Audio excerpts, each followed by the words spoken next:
Hello friends, आप देख रहे हैं अपने चैनल विजन विद अप्रोच। इस सेशन में हम लोग डिस्कस करने वाले हैं गामा फंक्शन के बारे में। गामा फंक्शन, तो आप सोच रहे होंगे कि गामा तो सिंबल्स होते हैं गामा नोटेशन में, alpha, beta, theta, phi, psi. तो फ्रेंड्स, आज हम लोग एक स्पेशल फंक्शन गामा फंक्शन के बारे में डिस्कस करने वाले हैं।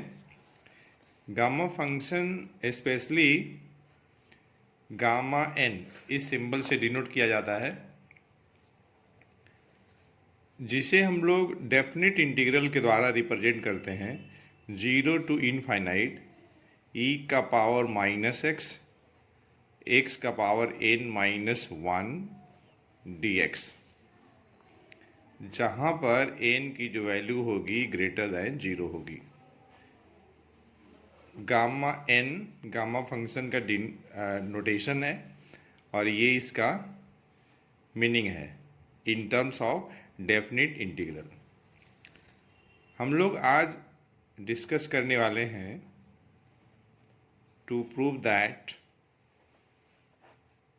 Gamma n plus 1 equals to n gamma n, या ये कह लीजिए फैक्टोरियल एन। इस सेशन का ये हम लोग का टारगेट है।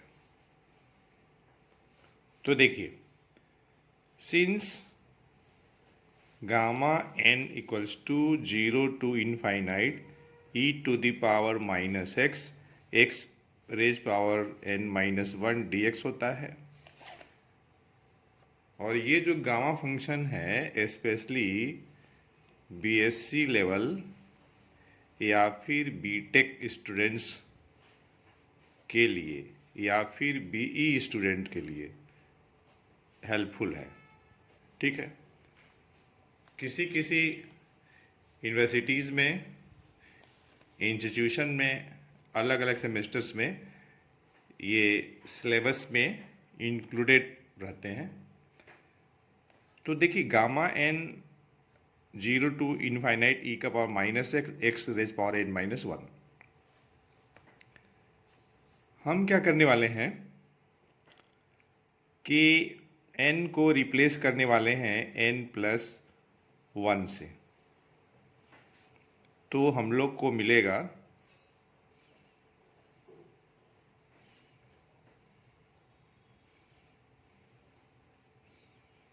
ये मिलेगा हम लोगों को। तो 0 टू इनफाइनाइट e का पावर माइनस x और x का पावर n हो जाएगा। ठीक, अब हम लोग देखिए, मैं n प्लस 1 क्यों लिया हूँ, क्योंकि हमें gamma n plus 1 left hand side में है और gamma n plus 1 equals to n gamma n prove करना है। इसलिए मैं ओरिजिनल जो गामा n का प्रेजेंटेशन जो है, इसमें हमने क्या किया कि n को रिप्लेस कर दिया n प्लस 1 के द्वारा, लेफ्ट हैंड साइड भी और राइट हैंड साइड भी। अब हम क्या करने वाले हैं कि x का पावर n को मैं फर्स्ट फंक्शन और e का पावर माइनस x को सेकेंड फंक्शन मान रहा हूँ, और मैं लगाने वाला हूँ बाई पार्ट्स। तो मैं इंटीग्रेट करने वाला हूँ बाई पार्ट्स के द्वारा। बाई पार्ट्स देखिए, इंटीग्रेशन का एक तरीका है,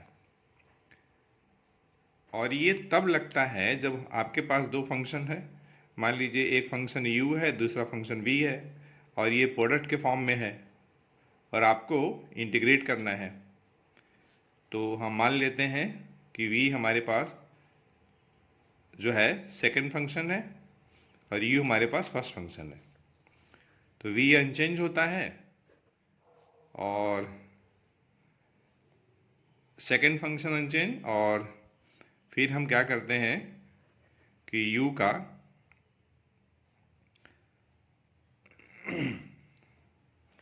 नहीं, देखिए पहला फंक्शन अनचेंज, यू अनचेंज, और सेकंड का इंटीग्रेशन माइनस पहले फंक्शन का डिफरेंशिएशन और दूसरे फंक्शन का इंटीग्रेशन, उसके बाद होल इंटीग्रेशन।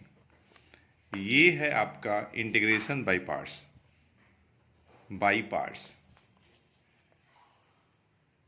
इंटीग्रेट करने का बाय पार्ट्स जो एक मेथड है इंटीग्रेशन का, उसमें ये ही रूल लगता है। ठीक, तो उसी को में हम लोग लगा रहे हैं। अब देखिए, तो पहला अनचेंज, दूसरे का इंटीग्रेशन माइनस पहले का डिफरेंशिएशन, दूसरे का इंटीग्रेशन, फिर होल इंटीग्रेशन। पहला फंक्शन x का पावर n को माने हैं, दूसरा e का पावर माइनस एक्स को माने हैं। तो देखिए, पहला अनचेंज x का पावर n अनचेंज, e का पावर माइनस एक्स का इंटीग्रेशन e का पावर माइनस एक्स, और x का जो कोफिशिएंट -1 है उससे हम डिवाइड कर लेंगे, और लिमिट होगा 0 to infinite minus 0 to infinite. पहले फंक्शन का डिफरेंशिएशन, तो x का पावर n, x का पावर n का जो डिफरेंशिएशन होगा n x n माइनस 1 होगा। ठीक, और e का पावर माइनस एक्स का जो इंटीग्रेशन होगा e का पावर माइनस एक्स अपॉन -1 होगा। ठीक, क्लियर? तो x का पावर n का डिफरेंशिएशन, तो n x n minus 1 into e का पावर माइनस एक्स का इंटीग्रेशन, तो e का power minus x divided by -1। x का कोफिशिएंट क्या है? -1 है। Whole integration. ठीक, माइनस, यहाँ माइनस है। अब यहाँ पे देखिए क्या होगा कि limit x approaches to infinite, upper limit, और x का पावर n अपॉन e का पावर माइनस एक्स, और ये मैं बाहर माइनस लगा ले रहा हूँ। ठीक है, ये माइनस जो है ये वाला माइनस है, और e का पावर माइनस एक्स न्यूमरेटर में है, डिनोमिनेटर में पॉजिटिव हो जाएगा। फिर जब upper limit minus lower limit, तो माइनस माइनस से प्लस हो जाएगा। x अप्रोचेस टू 0, x का पावर n अपॉन e का पावर x, ये इसकी वैल्यू हो गई। कितना? मैं इसको रख देता हूँ स्क्वायर ब्रैकेट में। Upper limit minus lower limit, ये माइनस और माइनस, फॉर्मूले वाला minus, upper limit minus lower limit, positive हो गया। ये माइनस है, यहाँ डिवाइड है, यहाँ है माइनस, तो ये आपका प्लस हो जाएगा। n कांस्टेंट है, बाहर ले लीजिए, तो 0 टू इनफाइनाइट, और e का पावर माइनस एक्स, x का पावर n माइनस 1 dx। अब देखिए यहाँ पर जब आप एल ऑप्टिकल रूल जब लगाएंगे,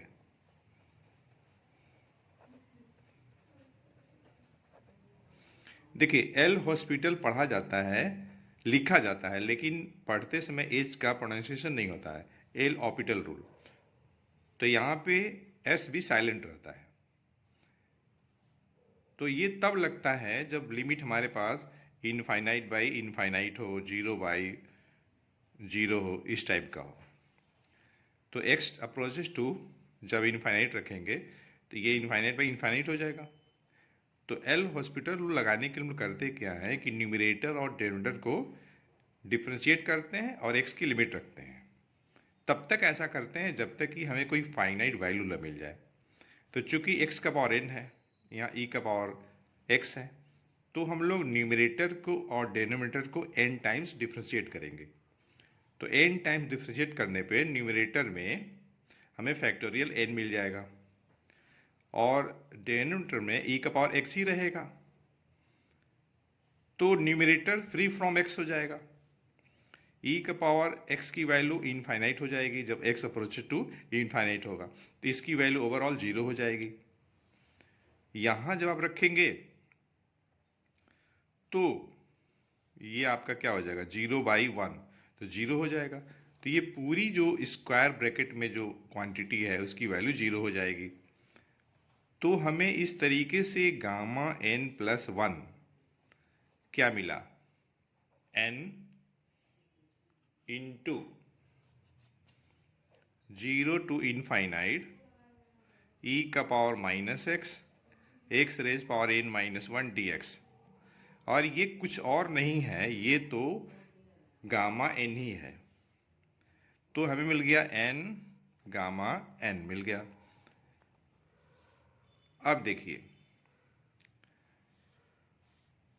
n और ये गामा n को आप ऐसे ही अगर कंटिन्यूड रखेंगे, जैसे कि n plus 1 equals to n gamma n होता है, n प्लस 1 एक कम, n प्लस 1 से एक कम n हो जाएगा इंटू गामा n।